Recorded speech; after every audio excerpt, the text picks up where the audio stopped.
Então é necessário também isso, ou seja, que haja gente agindo em vários âmbitos, não é? Pessoas como o Olavo de Carvalho, que se oferecem em sacrifício, ou seja, gente que não está nem aí para ser chamado de radical, louco, não é? E também gente que possa agir dentro da própria instituição. Enquanto eu tenho espaço dentro da instituição, eu não posso queimar isso. Entendeu? Ou seja, eu ainda sou reitor de um seminário. No dia que eles me queimarem de vez, me jogarem na lata do lixo, tudo bem aí. Mas enquanto eu estou, existem certos limites, né, que não dá para você passar. Quer dizer que eu estou me preservando? Não estou me preservando. É a história. Jesus diz, nós precisamos ser simples como as pombas e prudentes como as serpentes. Né? A simplicidade da pomba é o seguinte, a pomba ela voa em linha reta. Ela sabe onde ela quer ir. E a prudência da serpente é que a serpente é sinuosa, ela desvia dos obstáculos. Eu sei onde eu estou indo, mas eu estou indo de forma, né, com um certo jogo de cintura. Então, assim, a coisa é complexa.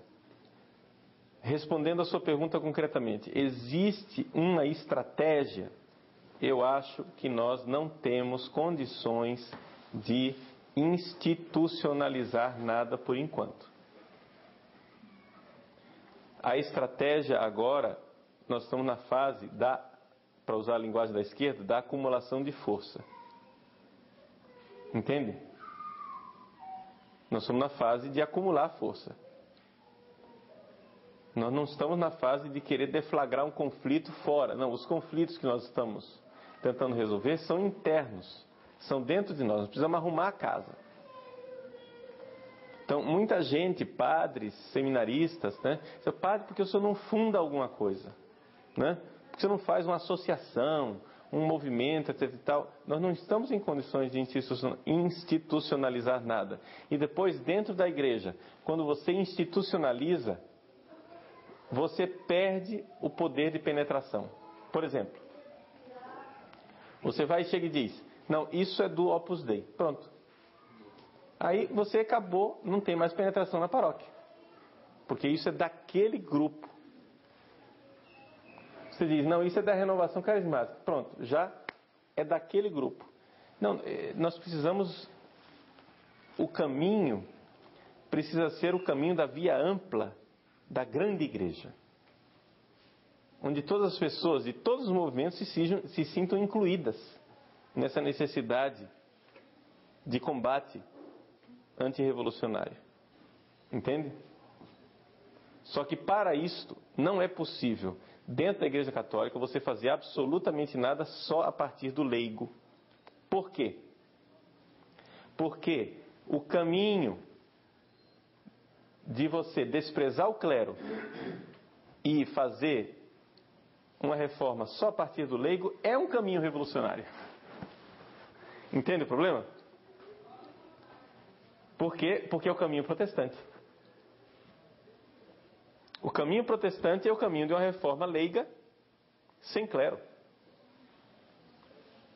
Por exemplo, a renovação carismática, que é um movimento eminentemente leigo, não vai funcionar. Por quê?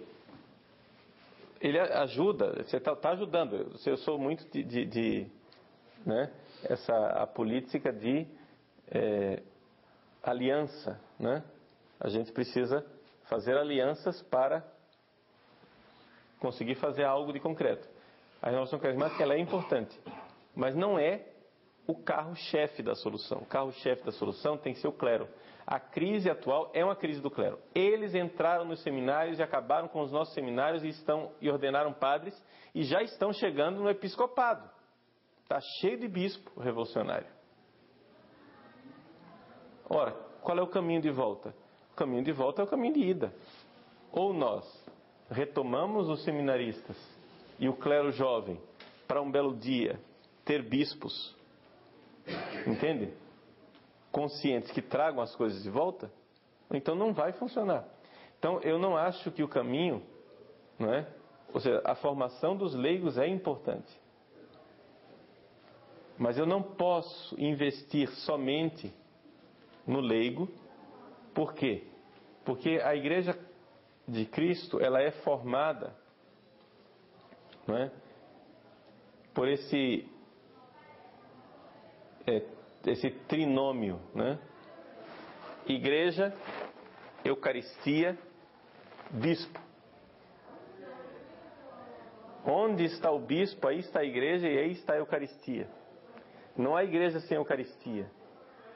Portanto, não há igreja sem bispo, né?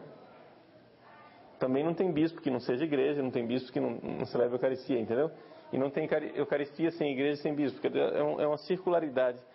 Então, se você tem o verdadeiro sacerdócio, você tem a igreja de Cristo. Se você não tem o verdadeiro sacerdócio, a igreja católica não chama nem sequer de igreja, quando não há o verdadeiro sacerdócio. Por exemplo, as igrejas protestantes, a gente chama de igreja protestante por dizer que isso facilita a linguagem, mas são comunidades eclesiais, não são igrejas. Porque se não tem Eucaristia, se não tem sacerdócio válido, não é igreja. Então, como é que eu posso pensar num projeto de reforma baseado só no leigo? Então o leigo está dentro, entendeu? Mas o leigo não é o carro-chefe. Está entendendo? E os caras sabem disso. E é exatamente aí que nós vamos estudar a teologia do sacerdócio e vamos ver o que é que eles estão fazendo, a arruaça que eles estão fazendo para destruir o sacerdócio. Vamos ter uma aula inteira só sobre isso, né? Então, nós por enquanto precisamos, eu acho que o momento atual é o momento de conscientização de que a revolução está dentro de nós. Nós precisamos acumular forças, nos formar e, por enquanto, é incômodo. Não é que a gente não pode fazer nada, mas a grande obra que a gente pode fazer é dentro de nós mesmos.